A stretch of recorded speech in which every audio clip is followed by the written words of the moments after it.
Shalom jemaat Tuhan. Dalam mesbah doa, mari kita menyembah Tuhan, kita memuji Tuhan. Tuhan sungguh baik dalam hidup kita. Mari kita sama-sama buka hati kita berdoa terlebih dahulu. Tuhan, kami mengucap syukur untuk kebaikan-Mu Tuhan. Terima kasih untuk segala yang Kau sudah sediakan bagi hidup kami. Kami bawa hati kami di hadapan-Mu Tuhan. Terima kasih, ini pujian dan penyembahan kami. Haleluya, amin. Terima kasih Tuhan, terima kasih. Lord, I give you my heart, I give you my soul. I live for you alone, every breath that I take. Every moment I'm awake, Lord, have your way in me. Kami berikan hati kami Tuhan, kami berikan jiwa kami hanya Engkau Tuhan. Kami berikan segalanya untuk kemuliaan-Mu Tuhan. Terima kasih Yesus. Terima kasih, oh Tuhan. Every moment I'm awake, Lord, have your way in me. Ku berikan hatiku, Yesus. Ku berikan hatiku dan jiwaku. Semuanya untuk-Mu. Di dalam hidupku, di setiap waktu, nyatakan jalan-Mu. Kami angkat tangan kami tinggi-tinggi, kami berikan segalanya Tuhan. Ku berikan hati kami hanya untuk-Mu Tuhan. Kami haus, kami lapar akan Engkau Yesus. Di dalam hidupku, di setiap waktu, nyatakan jalan-Mu. Nyatakan jalan-Mu. Nyatakan Tuhan, kan jalan-Mu. Boleh kita sembah Dia. Oh, Engkau segalanya.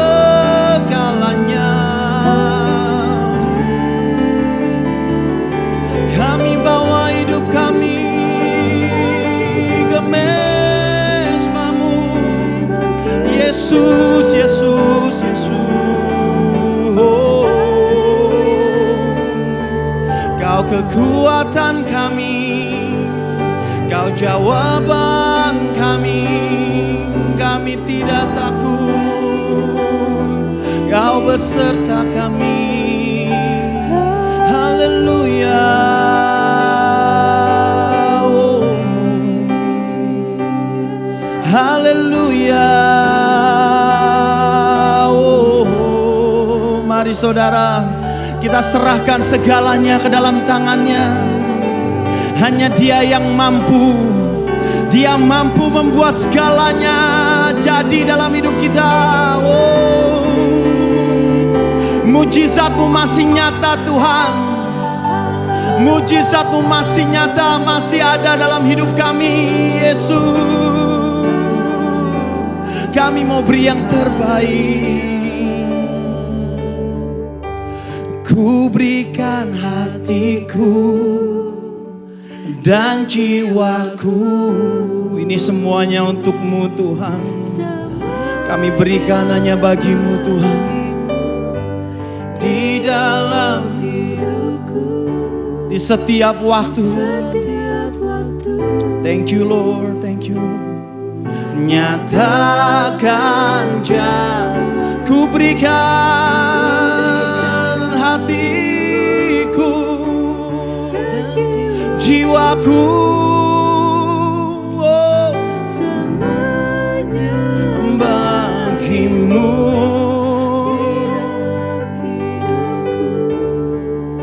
Di setiap waktu nyatakan jalanmu, nyatakan jalanmu, nyatakan jalanmu. Engkau sungguh nyata Tuhan dalam hidup kami. Jalan-Mu buat setiap kami Tuhan. Kau selalu bukakan jalan-jalan bagi kami Tuhan. Kami selalu mengangkat tangan kami hadapkan kepada Engkau. Kami nyanyikan haleluya hanya kepadamu Tuhan. Yesus, terima kasih. Terima kasih.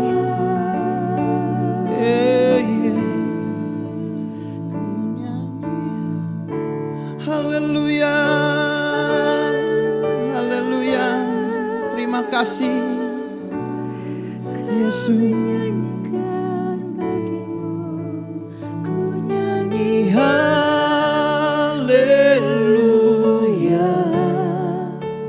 ku nyanyi haleluya. Sungguh kau hebat, ajaib perkasa perbuatanmu. Kami angkat tangan kami angkat suara kami. Kami angkat pujian kami Tuhan, karena Engkau hebat.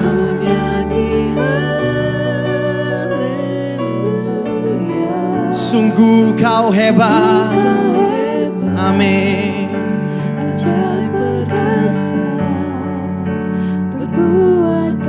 Sekali lagi katakan, ku nyanyi,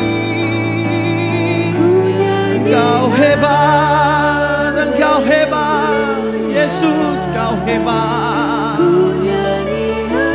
Kau ajaib, amin. Engkau sanggup, ajaib perkasa perbuatanmu. Di hidupku, oh, kami tak takut, Kau beserta kami. Gada dan tongkat-Mu, itulah yang menyertai hidupku.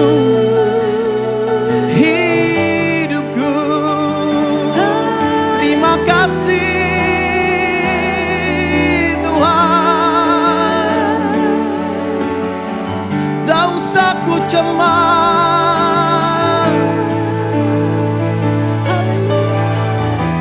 tak usah ku takut, sebab Kau sertaku. Tak usah ku bimbang, Kau di dalamku. Tak usah ku cemas, Kau penghibur kami Tuhan. Saat kami lemah, Engkau ada. Sekali lagi katakan, tak usah, kami tidak takut, Engkau beserta kami. Amin.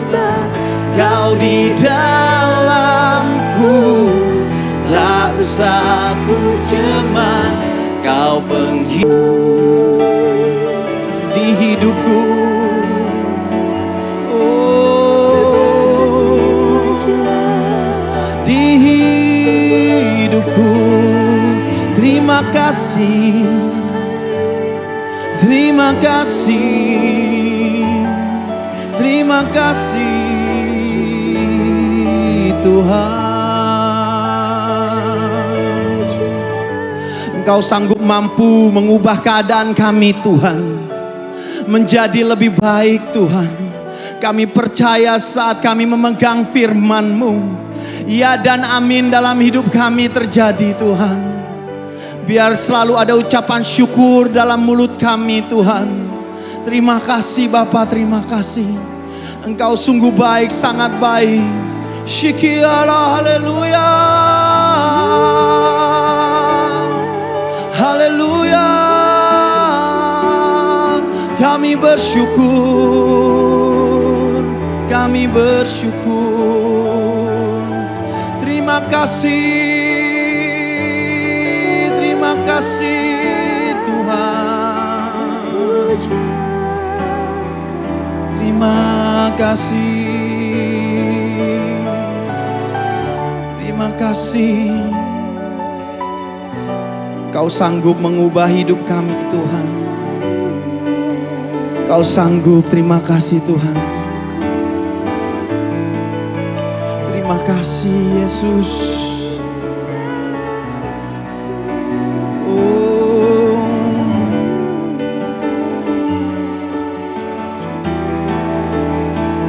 Ada berkat-Mu dalam hidup kami. Haleluya. Ku yakin dan percaya Kau sanggup mengubah malam menjadi siang. Ku yakin dan percaya Kau sanggup mengubah beban menjadi berkat. Kami yakin dan percaya.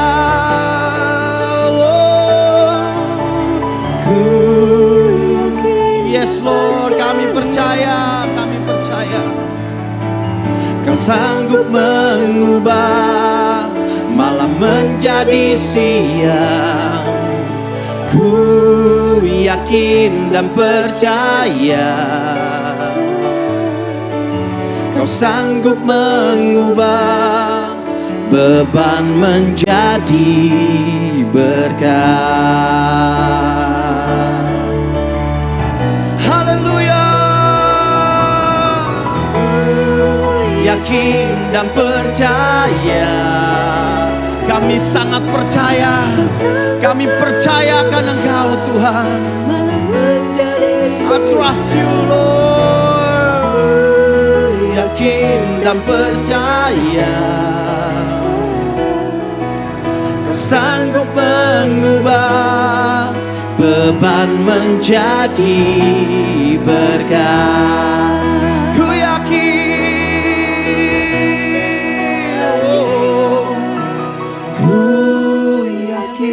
dan percaya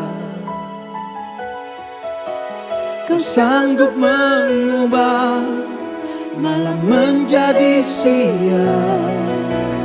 Ku yakin dan percaya Kau sanggup mengubah beban menjadi berkat. Kau sanggup mengubah, Kau sanggup mengubah, Kau sanggup mengubah beban menjadi berkat. Engkau sanggup mengubah segalanya. Engkau sanggup menyembuhkan, Engkau sanggup memulihkan, Engkau sanggup Tuhan. Di setiap hidup kami Tuhan, di setiap musim hidup kami, Engkau tidak pernah meninggalkan kami. Engkau selalu ada dalam hidup kami Tuhan. Terima kasih. Kami yakin dan percaya kuasa-Mu selalu ada. Terima kasih, terima kasih, Tuhan. Terima kasih. Oh, boleh kita angkat tangan kita sekali lagi, kita katakan, ku yakin dan percaya Kau sanggup mengubah malam menjadi siang. Ku yakin dan percaya Kau sanggup mengubah Tuhan beban menjadi berkah. Kami yakin, oh, ku yakin. Thank you, Jesus. Menjadi siang, ku yakin dan percaya Kau sanggup mengubah beban menjadi berkah. Boleh sekali lagi kita angkat suara, kita puji Dia. Ku yakin dan percaya Kau sanggup mengubah malam menjadi siang. Ku yakin dan percaya Kau sanggup mengubah beban menjadi berkah. Kau sanggup mengubah, Kau sanggup mengubah, Kau sanggup mengubah beban menjadi berkah.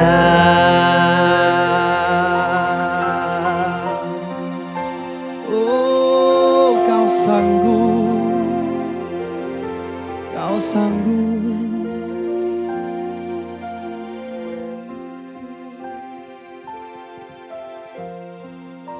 Iya, shalom saudara semua pendengar Mesbah Doa di Debbie Basir TV.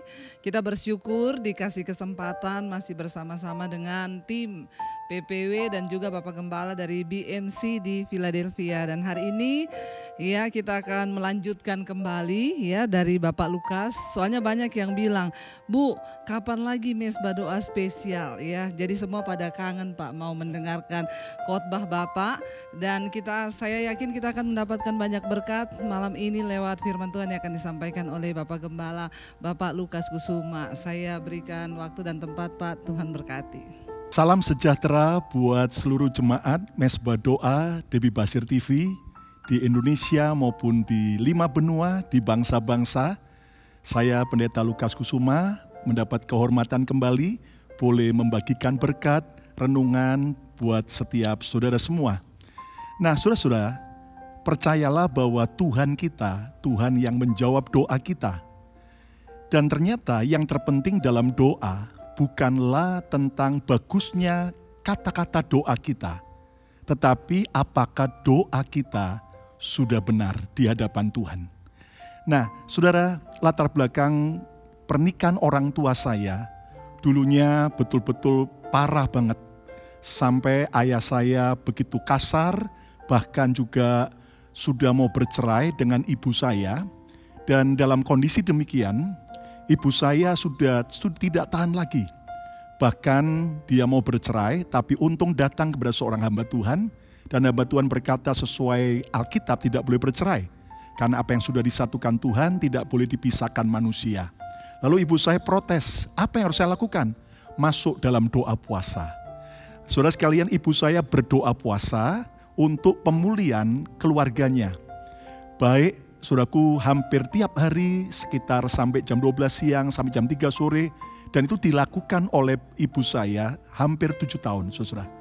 Dan saudara, kakak saya karena kepahitan dengan ayah, benci sekali, maka kakak saya pindah ke agama lain. Bahkan kakak saya belajar dengan seorang guru agamanya. Bahkan dia sudah beli sebuah golok untuk satu kali mau bunuh papa. Sementara saya lari pada kenakalan anak-anak muda. Tetapi saudara, pada tahun yang ketiga ketika ibu saya berdoa puasa. Lalu ada Roh Kudus, suara yang berkata, kamu mau nggak suamimu dan anak-anakmu berubah? Oh jelas mau dong Tuhan. Coba berdiri lihat ke cermin. Lalu ibu saya ke depan cermin, lalu suara Tuhan berkata, coba tunjuk ke orang lain. Ibu saya tunjuk ke orang lain, lalu berapa jari yang tertuju pada orang lain? Lalu dia kaget, 1, 2. Berapa jari yang tertuju pada dirimu sendiri? 1, 2, 3. Lalu tiba-tiba Tuhan berkata, kalau kamu mau suami dan anak-anakmu, pernikahanmu dipulihkan, maka yang lebih dulu harus berubah bukanlah mereka, tapi kamu dulu. Ibu saya kaget dan nangis. Tuhan, saya istri yang disia-siakan. Saya istri menjadi korban kekerasan rumah tangga. Kenapa saya harus berubah? Dan ternyata Tuhan memberikan pengertian, ibu saya mulai bertobat, dia berhenti untuk mengomel, untuk marah-marah, emosi, dan benar saudaraku. Apa yang terjadi ketika ayah saya tidak pulang malam, malah pulang pagi, malah saudaraku biasanya ibu saya akan sudah tunggu untuk berantem dengan pentungannya. Tetapi ternyata ibu saya berubah, dia senyum dan dia layani ayah saya, siapkan persediaan perlengkapan untuk mandi, bahkan makan. Giliran ayah saya yang awalnya kaget dan berkata, kamu kesambet setan mana? Dan Anda tahu apa yang terjadi saudaraku? Apakah langsung ayah saya bertobat? Tidak.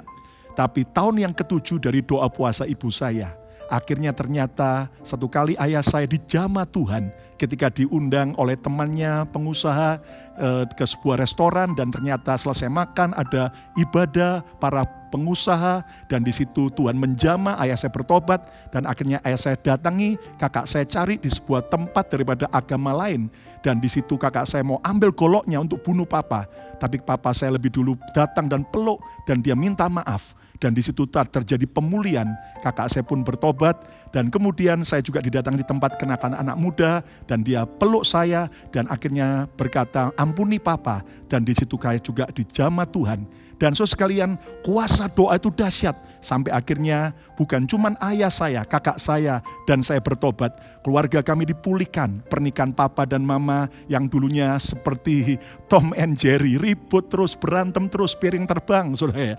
Akhirnya dipulihkan Tuhan sampai akhirnya 5 tahun dari pertobatan papa. Papa akhirnya dipanggil menjadi seorang penginjil, itulah almarhum Bapak Pendeta Henok Kusuma, dan juga akhirnya kakak saya juga dipanggil Tuhan jadi hamba Tuhan, itulah Pendeta Samuel Kusuma di Balikpapan, Kalimantan, lalu saya juga dipanggil Tuhan jadi hamba Tuhan, dan sejak hari itu sampai hari ini, keluarga kami semua dipulihkan bahkan jadi hamba-hamba Tuhan. Kenapa? Karena ada seorang yang berdoa dengan benar. Nah, saudara sekalian, saya mau bagikan hari ini doa yang benar itu seperti apa. Saudaraku, ada beberapa poin yang saya mau bagikan sesuai Alkitab. Yang pertama, doa yang benar adalah doa dengan posisi hidup yang benar. Doa dengan posisi hidup yang benar. Ibarat seperti wifi internet. Saudara, wifi-nya bagus, kuat sinyalnya. Tapi kalau posisi kita salah, jauh dari sumbernya, passwordnya keliru, maka kita nggak akan pernah bisa menikmati semua wifi internet yang dahsyat tersebut. Nah, hal yang sama juga, ternyata doa yang benar yang pertama adalah doa dengan posisi hidup yang benar.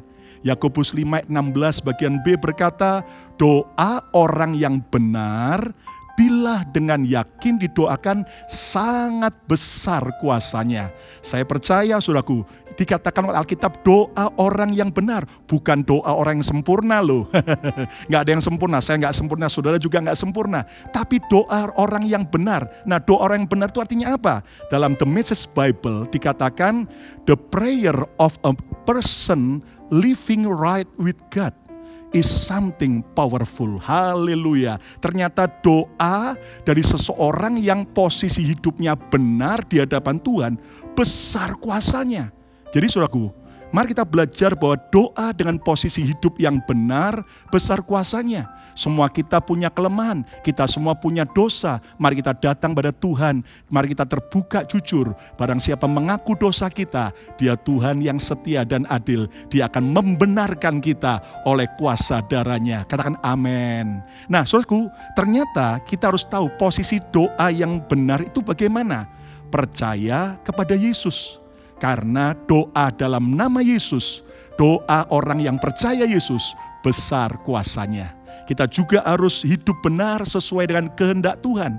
Dan itulah rahasia pertama doa yang benar, doa dengan posisi hidup yang benar. Yang kedua, doa yang benar adalah doa dengan motivasi yang benar. Doa dengan motivasi yang benar. Tuhan itu mengenal dan menguji isi hati kita, para pendoanya. Nah, jemaat Mezbah Doa, coba kita lihat bahwa dalam Mazmur pasal 66 ayat 18, Raja Daud berkata, seandainya ada niat jahat dalam hatiku, ada motivasi yang jahat dalam hatiku, tentulah Tuhan tidak mau mendengar. Jadi saudaraku, kita harus belajar cek supaya motivasi doa kita harus benar. Dan motivasi doa yang salah itu seperti apa? Ada orang berdoa, kalimat doanya luar biasa, sudah bertobat tapi motivasinya salah. Ternyata motivasinya mau balas dendam. Contohnya begini, Tuhan berkati saya, jadikan saya orang yang berhasil, supaya mertua saya Tuhan, yang dulu menghina-hina saya, yang menganggap saya menantu yang paling gagal, yang paling melarat, supaya kalau saya diberkati, mertua saya mengakui saya orang hebat. Saudara sekalian, itu motivasinya salah, ya kan saudaraku? Ternyata itu doa mau balas dendam, mau revenge, dan jelas Tuhan gak suka. Ada juga orang berdoa mau menunjukkan dirinya hebat. Tuhan pakai saya, oh Tuhan buat saya, oh jadi orang berhasil, supaya saya terkenal di mana-mana. Nah jelas saudaraku, itu motivasi doa yang salah. Bahkan juga ada orang doa, kalimat doanya bagus, tapi egoisnya bukan main saudaraku ya. Pokoknya Tuhan berkati saya, pelihara saya, oh Tuhan lindungi rumah saya, bahkan anjing saya, kucing saya. Emangnya Tuhan satpam?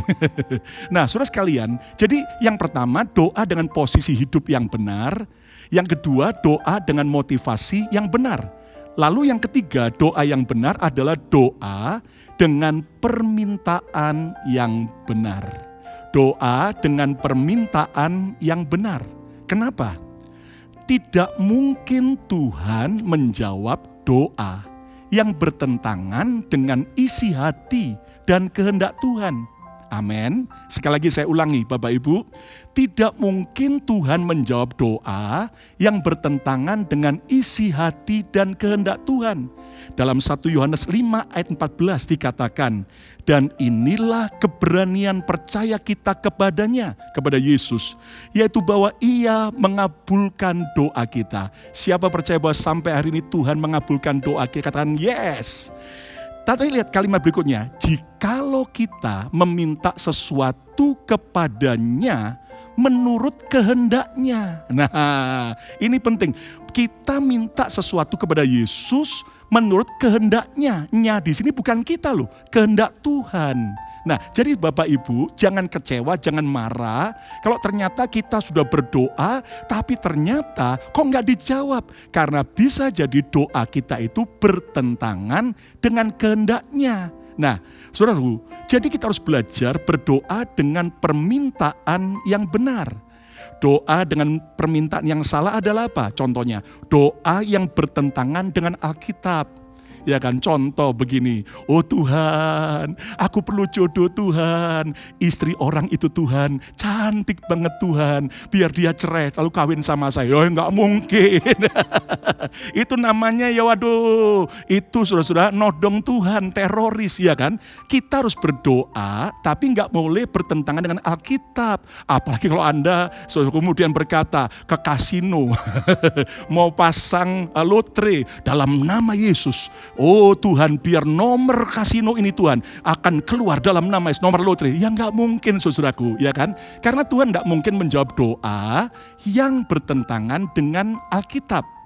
Lalu juga doa yang salah adalah doa yang merugikan orang lain, ya kan? Saudara boleh sih mengimani, lihat mobil bagus tumpang tangan dalam nama Yesus. Aku punya iman, satu hari aku juga punya mobil sendiri, nggak apa-apa. Tapi jangan doain dalam nama Yesus supaya yang punya mobil itu Tuhan digerakkan memberikan pada saya. Itu namanya kan doa merugikan orang lain, saudaraku. Ada juga orang yang doa mau merusak diri sendiri. Contohnya waktu doa makan sudah tahu diabetes, saudaraku. Tapi ternyata berkata dalam nama Yesus, biar semua es krim ini Tuhan, biar semua Tuhan kue tart ini Tuhan, semua gulanya dinetralisir oleh kuasa darah Yesus. Sehingga darah Yesus menyucikan, tidak ada lagi gula, gulaku pun tetap normal. Itu namanya mencobai Tuhan, ya kan. Sudah tahu kolesterol, makanannya durian, sate kambing dicampur, akhirnya campur terjadi mujizat luar biasa, stroke. Nah saudara, lalu ada yang berdoa, Tuhan saya percaya bahwa darah Yesus lebih tinggi daripada darah tinggiku, saudara. Lalu kemudian maksa Tuhan, nekat. Nah itu jelas doa yang akhirnya merugikan diri kita sendiri. Nah saudara, jadi yang pertama, doa yang benar adalah doa dengan posisi hidup yang benar. Pastikan posisi kita benar di hadapan Tuhan. Yang kedua, doa dengan motivasi yang benar. Motivasi kita harus sesuai kehendak Tuhan. Yang ketiga, doa dengan permintaan yang benar. Yang keempat, yang terakhir, doa yang benar adalah doa penuh dengan iman. Doa penuh dengan iman. Iman artinya adalah percaya walaupun belum melihat. Percaya walaupun belum melihat. Dan upah dari iman, kita akan melihat apa yang kita percayai jadi kenyataan. Amin, saudara-saudara. Dan ternyata Yakobus 5 ayat 15, satu ayat sebelum daripada ayat yang terkenal tadi, dikatakan begini, dan doa yang lahir dari iman akan menyelamatkan orang sakit itu, dan Tuhan akan membangunkan dia, dan jika ia telah berbuat dosa, maka dosanya itu akan diampuni. Ternyata saudara, kita harus punya doa yang lahir dari iman. Iman artinya apa? Setuju dan percaya terhadap apapun jawaban Tuhan atas doa kita. Ingat saudara, Tuhan bisa menjawab 3 jawaban. Ya, kalau Tuhan jawab iya seperti yang kita minta, itu karena dia cinta. Tapi Tuhan juga sering menjawab tunggu. Ya, kenapa kalau Tuhan menjawab tunggu? Karena belum waktunya. Tapi seringkali juga Tuhan menjawab tidak. Dan kalau Tuhan jawab tidak, percayalah, karena itu membahayakan kita. Dan kalau Tuhan jawab tidak, karena Tuhan sudah punya jawaban doa yang lebih dahsyat dari apa yang kita minta. Saudara, saya bersyukur dengan semua jawaban doa dalam hidup saya. Ketika Tuhan menjawab iya, tunggu maupun tidak. Dan jujur, saya mengaku sama saudara, terlalu banyak Tuhan menjawab tidak dengan doa saya. Apakah saya marah dan kecewa? Tidak. Saya belajar beriman karena Tuhan sediakan yang lebih baik. Saudara, tahun 2000 ketika saya dalam penggembalaan di Makassar, akhirnya saya waktu itu kan masih jomblo. Ya, dan masih belum menikah, dan saya sempat tahun 97-98 dekat dengan salah satu guru sekolah minggu yang ada di Makassar. Lalu kemudian kita mulai dekat, akhirnya 99 dia pindah ke Kanada, ke Toronto karena orang tuanya ada di sana, beberapa saudaranya, dan dia mau lanjutkan sekolah. Jadi tahun 2000 awal itu saya mau ke sana, ke Toronto, Kanada hanya untuk saudaraku kunjungan dan ketemu dengan pacar. Lalu jemaat di Makassar udah semangat, ayo pendeta, ini ada berkat emas, langsung kalungi emas, ya, langsung lamar, cepat menikah. Di hati saya berbunga-bunga. Saya bilang yes, ya toh. Lalu beberapa teman berkata, sebelum ke Kanada, pelayanan dulu ke gereja-gereja Indonesia yang di Amerika. Semua diatur, selesai saya tiba di Amerika, saudara. Apa yang terjadi? Saya akhirnya melayani di kota Philadelphia di sebuah gereja, dan sebelumnya ternyata tahun 98 ada seorang wanita dari kota Surabaya di Indonesia yang meninggalkan Indonesia, pindah ke Amerika karena 2 hal. Karena kerusuhan Mei 98, yang kedua karena dia putus pacar. Jadi dia akhirnya pindah dengan kakaknya ke kota Philadelphia untuk yaitu hidup lebih baik dan juga mau cari jodoh. Jadi doanya siapa tahu di Amerika dapat jodoh bule. Ya kan? Apa yang terjadi saudaraku? Tapi akhirnya waktu tahun 98 wanita itu ada di kota Philadelphia, banyak yang menyukai dia, tapi dia doa enggak sejahtera. Dia tolak. Ternyata tahun 2000 sebelum saya datang nih. Nah, pendeta ganteng sebelum datang saudara. Nah, masih diumumkan ada suara di hatinya. Itu loh jodoh yang sudah lama kau doakan. Tapi dia tidak terlalu yakin apakah itu suara Tuhan karena dia dengar katanya pendeta ganteng ini saudaraku mau ke Kanada ketemu pacarnya. Jadi dia abaikan suara itu. Apa yang terjadi saudara? Dia datang ke kebaktian, waktu saya melayani dia lihat-lihat seperti apa sih pendeta Lukas Kusuma. Ya, rupanya ganteng juga saudara ya. Nah apa yang terjadi saudara? Akhirnya saya ke Kanada, habis itu ketemu orang tuanya dan saya juga punya keluarga di Kanada, di Toronto. Saya tinggal di rumah om saya di sana, orangnya gemuk besar, orangnya cinta Tuhan, lucu. Kemudian ketika saya ketemu dengan keluarga, dari pacar saya, orang tuanya tidak setuju. Nggak boleh. Kami tidak setuju karena kamu pendeta. Nanti kalau dapat pendeta mau makan apa? Padahal sampai hari ini puji Tuhan saudara, saya masih tetap bisa makan apapun yang saya mau saudara ya. Bahkan sudah nolak-nolak makanan ya. Nah akhirnya dalam keadaan saudaraku dipaksa putus, akhirnya kami putus baik-baik. Hancurlah hatiku saudaraku, berkeping-keping. Saya segera mau pulang dalam patah hati ke Indonesia, ke Makassar. Nggak boleh. Ya toh. Kenapa? Karena pelayanan saya udah diatur di Kanada dan di Amerika lagi. Dan dalam keadaan putus cinta saudara. Di tengah-tengah pelayanan malam hari, paginya kosong, saya dari Toronto pergi ke Niagara Falls. Air terjun Niagara, salah satu 7 keajaiban dunia. Tahukah Anda, sederas air terjun mengalir, sederas itu pula air mataku mengalir. Oh, hancur hatiku berkeping-keping. Saya bilang, Tuhan udah jauh-jauh terbang sekian puluh jam. Ternyata gak jadi. Tuhan, apa yang kau rencanakan? Walaupun aku gak mengerti, aku belajar percaya kepadamu. Pasti kau sediakan istri yang terbaik. Lalu ada yang tanya sama saya, Pastor Lukas waktu itu dalam keadaan putus asa dan di depan air terjun Niagara, pingin terjun juga enggak? Puji Tuhan tidak saudara ya, saya enggak mau bunuh diri ya, karena saya tahu hari depan saya masih indah. Amin saudaraku. Nah apa yang terjadi saudaraku? Ya akhirnya saya balik ke Amerika, dikenalkan dengan wanita yang tahun 98 sudah ada di kota Philadelphia. Setelah kami ketemu kenal, ternyata kami berdoa dan keluarganya keluarga pendoa, keluarga saya keluarga hamba Tuhan, kami masing-masing berdoa. Akhirnya kami dapat semua konfirmasi dari Tuhan, baik dari keluarga kedua belah pihak, lalu kami sendiri berdua pribadi bahwa ini jodoh dari Tuhan. Dan setelah kami tahu, maka dengan cara seksama dalam tempo sesingkat-singkatnya. 6 bulan kemudian kami menikah. Dan setelah menikah saya kaget saudaraku. Ternyata dulu waktu saya baru bertobat, saya pernah berdoa dan menulis ada 10 syarat seorang istri. Dan saya kaget ternyata 10-10-nya ada pada diri istri saya. Dan sejak itu sampai hari ini kami sudah 21 tahun menikah. Kami menikmati yang namanya anggur yang baru setiap senantiasa. Kenapa? Karena saya yakin ketika kita mendengar Tuhan berkata tidak dengan apa yang kita minta, percayalah Tuhan sudah sediakan apapun yang jauh lebih baik. Hari ini bagi jemaat Mesbah Doa Debbie Basir TV, apapun doa saudara, hari ini Tuhan tidak hanya melihat kalimat doa kita, tapi yang pertama Tuhan melihat apakah posisi hidup kita benar. Kalau ada saudara yang belum percaya Yesus, bukalah hati, terimalah Yesus sebagai Tuhan dan Juru Selamat. Dan juga kalau ada dosa kesalahan di hadapan Tuhan, gak usah gengsi, dengan jujur, dengan rendah hati, minta ampun di hadapan Tuhan. Dan juga yang